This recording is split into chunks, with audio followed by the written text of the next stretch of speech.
கல்கி 35 அதில் கடவுள் உருவம் இல்லை அப்படின்ற ஒரு விஷயம் போட்டிருந்தேன். இது பார்த்துங்க நல்லா. எத்தனையோ கடவுளுக்கு உருவம் கொடுக்குறதா இருந்தாலும் சரி, உருவம் இல்லைன்னு சொன்னாலும் கொடுத்தான், பார்த்தான், கேட்டான் அப்படின்னு தான் சொன்னாலும் சரி. இப்போ இது எல்லாத்துக்கும் பின்னாடி நான் சொல்லக்கூடிய கடவுள் இல்லை என்ற ஒரு இறைவன். எப்படி இல்லைன்றது ஒன்று இருக்க முடியும்? அதை தான் நான் உங்களுக்கு புதுசாக ஒன்று சொல்கிறேன். இப்போ உதாரணத்துக்கு இல்லைன்னு சொன்னால் எதுவுமே இல்லை அப்படின்னா ஒரு 0, ஒரு சைபர், அப்போ இல்லை, அதில் நம்பர் வராத வரைக்கும் 0 தான். ஆனால் 2 சைபர் சைபர் சைபர்னு போட்டுட்டு போனால் எதுவுமே இல்லை 0 அப்படின்னு சொன்னாலும் அந்த சைபர் இணையும் பொழுது ஒரு 8 கிடைக்குது. 8 தானே வந்துடும். அதான் இருக்கு இல்லை 2 சக்தி. அப்படி ஒரு விஷயம் புரிஞ்சுக்கிட்டு நீங்கள் யோசனை பண்ணாதான் அந்த இல்லை என்ற இறைவனை புரிஞ்சிக்க முடியும். அப்போ இறைவன் இல்லைன்னா நல்லது தானே, நம்ம எப்படி வேணாலும் எந்த பிரச்சனையும் இல்லையா அப்படின்னு இல்லை. அவங்க இறைவனை விட மிக மிக டேஞ்சரானவங்க எல்லோருக்குமான அப்பா அம்மா. ஆனால் எல்லோருக்கும் அப்பா அம்மா இருக்காங்க அப்படின்ற ஒரு விஷயத்தை இல்லைன்னு யாராலையும் சாதிக்க முடியாது. ஏன்னா நீங்கள் பின்னோக்கி போனீங்கன்னா ஒரு மூலம் கிடைக்கும்.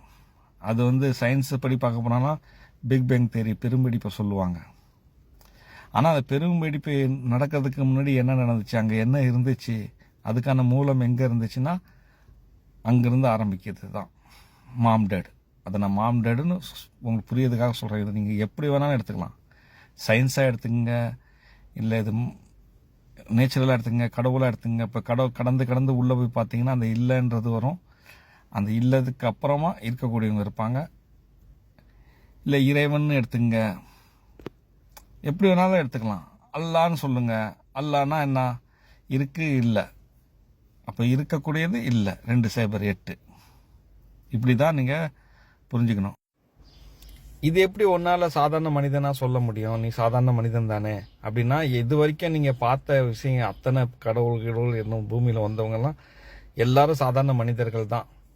ஆனா அவங்க அறிவுல மாம் டேட் யாருக்கு என்ன சொன்னாங்களோ அதை கொடுத்தாங்க. தொடர்ந்து நான் அதை தான் சொல்லிட்டு வரேன். அப்ப நான் என்ன சொல்ல வரேன்னா, அந்த நம்புறதுக்கு தான் நான் சொல்றேன். இப்போ சயின்ஸ் என்ன சொல்லுதுன்னா, பிரபஞ்சம் தொடர்ந்து விரிந்து கொண்டிருக்கிறது.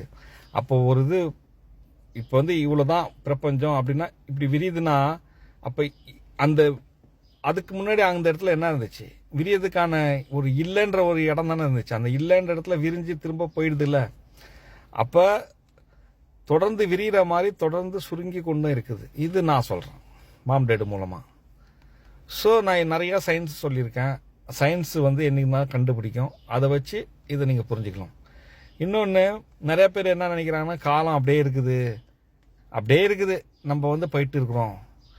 ஆனால் இந்த காலத்தை பற்றி, டைம்ன்ற ஒரு விஷயத்தை பார்த்தீங்கன்னா ரொம்ப பேர் நிறையா சயின்ஸ் எல்லாம் குழப்புவாங்க. ஒரு சிம்பிளானது ஒரே ஒரு சயின்ஸ் என்னன்னா, காலம் இப்போ அடுத்த நொடி, அடுத்த நாள், அடுத்த 1 hour அப்படின்ற ஒரு விஷயம் வந்துக்கிட்டே இருக்கு. புதுசாக வந்துக்கிட்டே இருக்குது. இது வரைக்கும் யாரும் பார்க்கல. மாம் டேட் பார்க்கல, இறைவன் பார்க்கல, யாருமே பார்க்கல. அப்படி ஒரு விஷயம் வந்துகிட்டே இருக்குது. அது என்னன்னு யாருக்கும் தெரியாது. அதாவது என்ன நடக்கும்னு யாராலையும் சொல்ல முடியாது.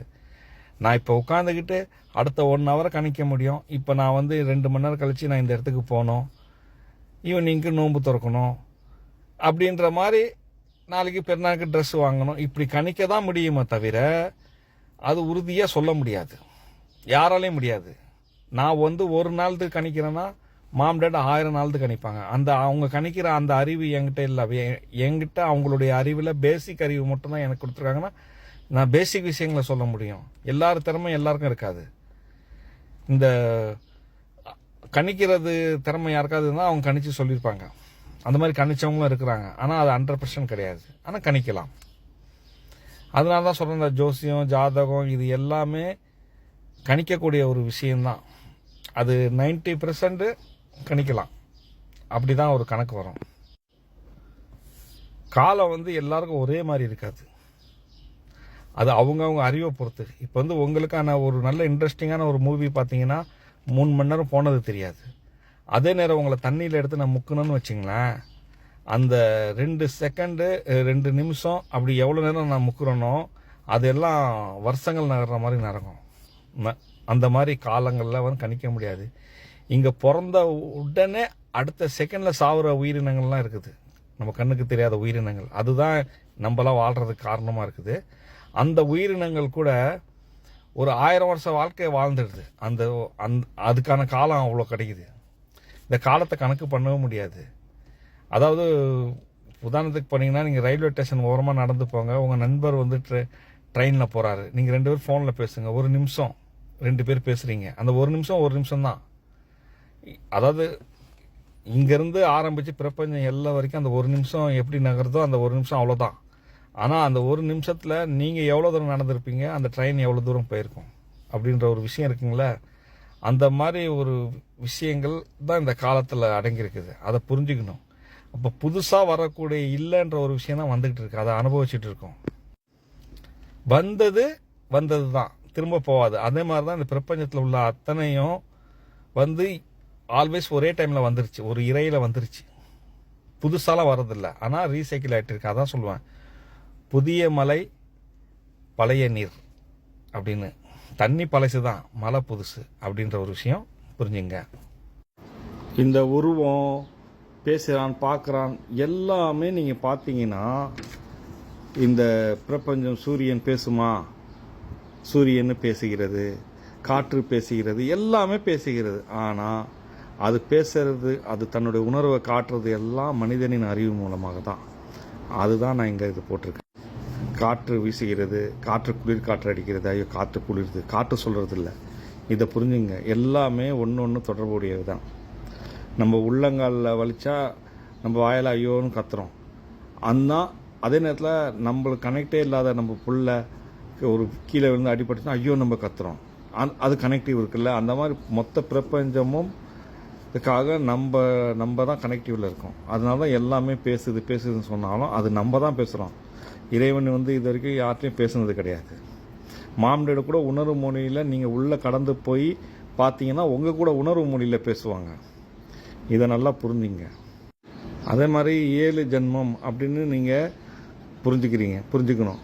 அந்த 7 ஜென்மத்தை 3 விதமாக நீங்கள் புரிஞ்சிக்க முயற்சி பண்ணலாம். எப்படின்னா, இது விமானம், இது சயின்ஸ் மாதிரி, இது விமானத்துக்கு உள்ள, இது குடும்பம் மாதிரி, இது விமானத்துக்கு வெளியே, இது ஆன்மீக மாதிரி. இப்போ ஓடுற பிளேனில் நீங்கள் என்ன வேணால் பண்ணலாம். ஆனால் வெளியே பார்த்தா ஒன்றுமே நகராத மாதிரி தெரியும்.